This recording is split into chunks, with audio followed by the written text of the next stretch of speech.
Question number 21. You plan to migrate a web application to Azure. The web application is accessed by the external user. You need to recommend a cloud deployment solution to minimize the amount of administrative effort to manage your web application. What should you include your recommendation? Option A, platform as a service. Option B, software as a service. Option C, infrastructure as a service. And D, database as a service. Let's explain one by one. So, platform as a service means you deploy your app code, Azure Manager OS, runtime, scaling, patching. So, this is something by which administrative work required will be very low. Option B, software as a service. Software as a service, complete app like Microsoft 365, Gmail. So, in this administrative work is not required. But yes, you cannot deploy your own app here. So this is not applicable. Software as a service. Now, infrastructure as a service, you can get VM. You install and manage OS, runtime and update all these things. Means you will have a VM, then you can do whatever in the system you want. But yes, lots of effort, admin work is required to do these things because you have a control, and according to the control, you have to manage your app and means network from network to system, everything, OS installation, which type of OS, and how we have to upgrade, downgrade, scale up, scale down, all things you have to do from your own side. So yes, this also not match. Too much admin cost will be there and too much admin work is required here. So option C is also not true. Option D, database as a service. Only provider database like Azure SQL. So this is also not meet our goal. So answer is a platform as a service is correct because in this administrative work very low required. So you are only migrating your web app to Azure and your goal are to it is used by the external user and you want to minimize administrative work. So yes, platform as service administrative work is very low and except of the platform as service in software as service, no. In software as service, you can't deploy your app. In infrastructure as service, yeah, yes, you can do, but high effort will be there. And in database as service, yes, here you can't deploy your web. So answer A is correct. Question number 22. Which cloud deployment solution is used for Azure Virtual Machine and Azure SQL databases? To answer, select appropriate option in the answer area. Azure Virtual Machine, infrastructure as a service, platform as a service, and software as a service. In just previous question, we have discussed that Azure Virtual Machine is the part of the infrastructure as a service. Platform as a service? No. In the platform as a service, we can install any web app and all these things. Software as a service, that is the Outlook 365, all these. So, Azure Virtual Machine belongs from the infrastructure as well. Azure SQL Database. So, Azure SQL Database, in fact, it is now part of the infrastructure as service. And yes, software as service. In software as service, we have Outlook 365, Gmail, and all these things. So, only one we have left, that is the platform as service. Yes, for Azure SQL Database, platform as a service belongs from the Azure SQL Database. Yes. Question number 23. You have an on-premises network that contains 100 servers. You need to recommend a solution that provides additional resources to your users. The solution must minimize the capital and operational expenditure cost you should you include in recommendation. A complete migration to a public cloud. B, an additional data center. C, private cloud. And D, a hybrid cloud. So, the question summary is you have on-premises network, right? And another, you have a single server, the limited resource, and you need more resources for the user and low capital expenditure and low operational costs. So, what is the best recommendation? As per my point of view, a complete migration to the public cloud is correct.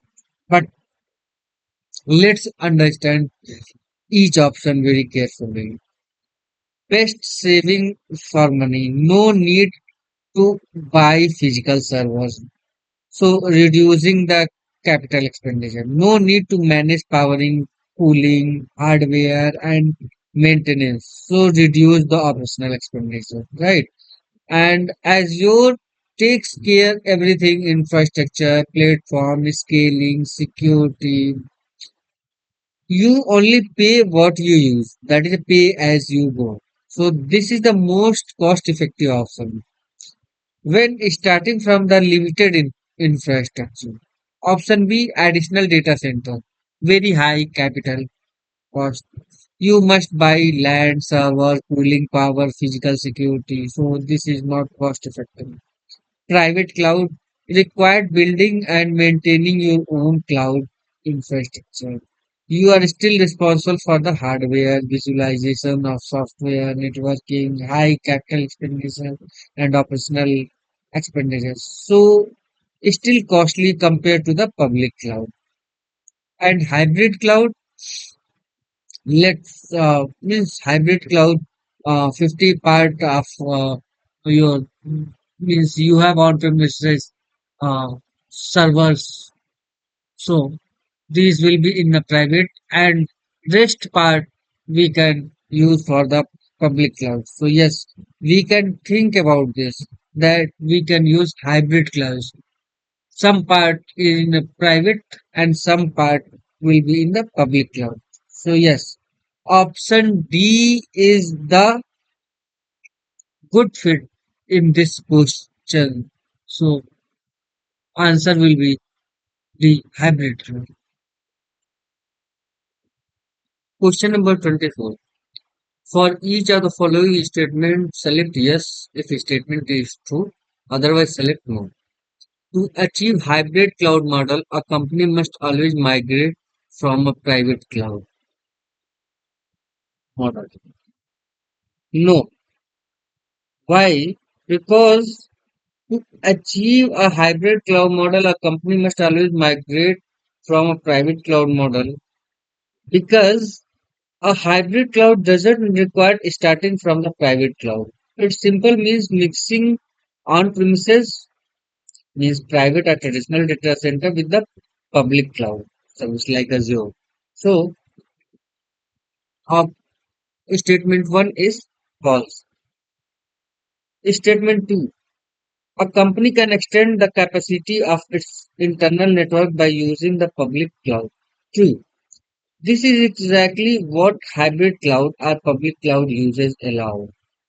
You keep your on-premises infrastructure, but scale into the cloud when needed. That is also called elasticity. So, statement 2 is true. Statement 3 says in public cloud model only guest user at your company can access the resources in the cloud. False. Why? Public cloud resource can access by the company employee, internal user, or partner or contractors, or any authorized or authentic person who have a proper access. Means depending upon the access control, a guest access we can provide. Guest access is optional, not mandatory, but yes, he can get access from the outside. So option C is statement third is false. So yes. Question number 25.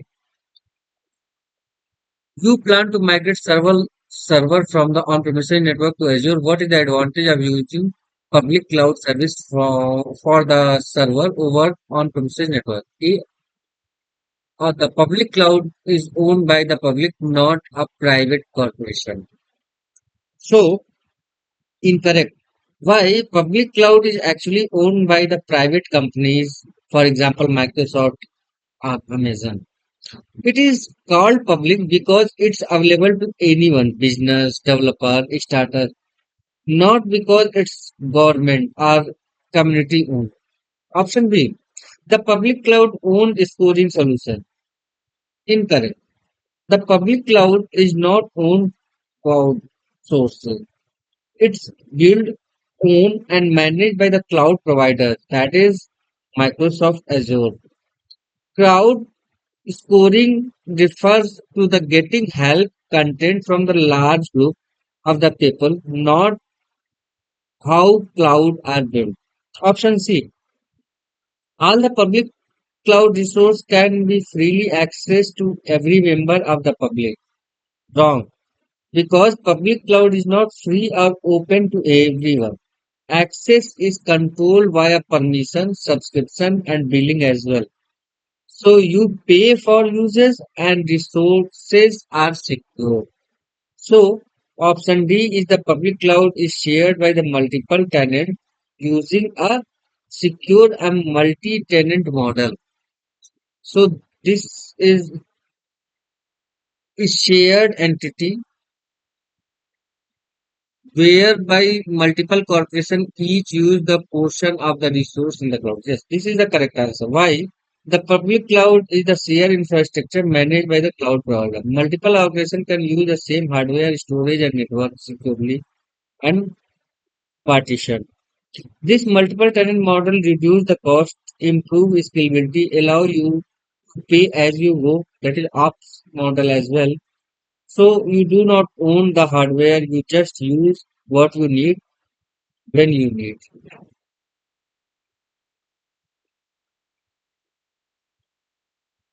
Question number 26. You plan to deploy several Azure virtual machine. You need to ensure that the services running on the virtual machine are available if a single data center fails. Solution. You deploy a virtual machine to two or more availability zone. So answer is yes. Why yes? An availability zone is a physically separated location within a Azure region. Each zone has own power, cooling, and networking. If one data center fails, then other remains operational. So answer is yes. Question number 27. Question number 27. You plan to deploy Azure virtual machine. You need to ensure that service running on the virtual machine are available if data center fails. Solution that you deploy virtual machine to two or more skill set. Does it meet the goal? As in question number 26, we see that if we will deploy two virtual machine in two different zone, availability zone, then yes, if one machine fail, then another machine will be up, and yes, we will not get any interruption, and another operational machine optional machine will be in operation.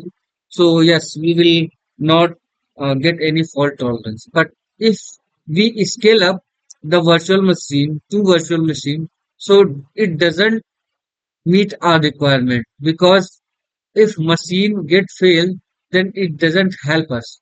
So answer is no. Question number 28. Same question, but solution is different. You plan to deploy several Azure virtual machine. You need to ensure that the service running on the virtual machine are available if a single data center fails. Answer or solution: you deploy virtual machine to two or more availability zone. Yes, this also meets the goal. So answer, if two machine is available into different zone, say, so if one machine get fails, then other availability zone machine will be up, and we will get on running another machine. So yes, this can also give up the solution for the fault tolerance. Question number 29. Same question, solution is different. You deploy virtual machine to two or more region. Same thing. If we are deploying machine in two zone or two region, in both case, if one machine getting any issue and don't have up time, so another machine will be up during the failure of the first machine. So yes, this also have a solution of our problem. So answer will be yes. Question number 30. You have 100 virtual machine hosted on Hyper-V host in data center. You plan to migrate all the virtual machine to Azure pay-as-you-go subscription. You need to identify which expenditure model to use for planned Azure solution. Which expenditure model should you identify? Operational A, elastic B, capital C, and D, scalable. Answer is option A, operational. So let's us understand what is expenditure model. There is two main type of the IT cost model are there. Capital expenditure and operational expenditure. That is also called CapEx and OpEx. Big upfront investment, hardware, license, data is called capital expenditure, that is CapEx, and pay as you go model. You pay only what you use, like cloud services, called operational expenditure, that is OpEx. So Azure pay as you go is a cloud billing model based on the OpEx, that is operational expenditure. You do not want to buy own physical server anymore. You pay monthly usage based free fees for the compute and usage etc. So option A is the correct answer. Why option B, C, and D is not correct? Let me explain. Elastic, this is refer for scaling, not for cost model. Capital is not on-premises solution with upfront hardware investment, not a cloud. Scalable is this describe the feature of the cloud, not a expense model. So option A is the correct answer. Operational.